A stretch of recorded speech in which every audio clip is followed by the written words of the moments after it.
రాష్ట్రంలో రైతులు ఆందోళనలో ఉన్నారు. రైతులకు గిట్టుబాటు ధర మీద ప్రభుత్వం దృష్టి పెట్టకపోవడం వల్ల ఈరోజు మార్కెట్లలో ఉన్న వ్యాపారస్తులు రైతులను దూసుకున్న పరిస్థితి ఉన్నది. కందులకు సంబంధించి, మిర్చికి సంబంధించి, పసుపుకు సంబంధించి రైతులు ఆరుగాలం కష్టపడి పండించిన పంటకు గిట్టుబాటు ధర ఇవ్వకపోవడం ప్రధానంగా ఉత్తర తెలంగాణలో, మొత్తం తెలంగాణలోనే పెద్ద మార్కెట్ అయిన ఎనుమాముల మార్కెట్లో రైతులకు, మిర్చి రైతులకు, కందుల రైతులకు తీరని అన్యాయం జరుగుతుందని చెప్పి తెలుగుదేశం పార్టీ 3 రోజులుగా ధర్నాలు చేస్తున్నది. రైతుల ఆందోళనను దృష్టిలో పెట్టుకొని, ఆవేదన దృష్టిలో పెట్టుకొని కనీసం ప్రభుత్వం దృష్టికి తీసుకెళ్లడానికి ప్రయత్నం చేస్తే కూడా పోలీసులు అనుమతులు ఇచ్చే పరిస్థితులు లేవు.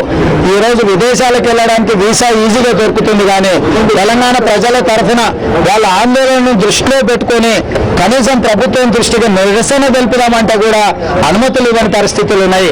ఇవాళ ఏది ఏమైనా రైతులకు ఒక భరోసా కల్పించడానికి, రైతులకు గిట్టుబాటు ధరను చెల్లించే విధంగా ప్రభుత్వం మీద రేపు రాబోయే శాసనసభలో పోరాటం చేయడానికి ఎనుమాముల మార్కెట్లో రైతులను కలవడం జరిగింది.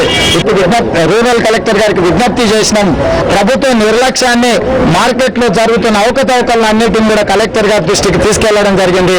ఈరోజు ప్రభుత్వము ఈ రైతులను ఆదుకోకపోతే, ఆత్మహత్యలను ఆపకపోతే రాబోయే శాసనసభ సమావేశాల్లో అన్ని రాజకీయ పార్టీలను కూడగట్టుకొని ఈ ప్రభుత్వాన్ని నిలదీసి కందులకు కానీ, అదేవిధంగా మిర్చికి కానీ, పసుపుకు కానీ నకిలీ విత్తన కంపెనీల మీద చర్యలు తీసుకునే విధంగా, ఇన్పుట్ సబ్సిడీ విడుదలయ్యే విధంగా, రైతు రుణమాఫీ జరిగే విధంగా, చనిపోయిన రైతుల కుటుంబాలకు 6 లక్షల రూపాయల నష్టపరిహారం ఇచ్చే విధంగా తెలుగుదేశం పార్టీ దీర్ఘకాలికమైన ప్రణాళికతో ఈ ప్రభుత్వం మీద పోరాటం చేయడానికి అన్ని పక్షాలను కూడగట్టుకుంటాం. రైతు సోదరులకు కూడా విజ్ఞప్తి చేస్తున్నాం.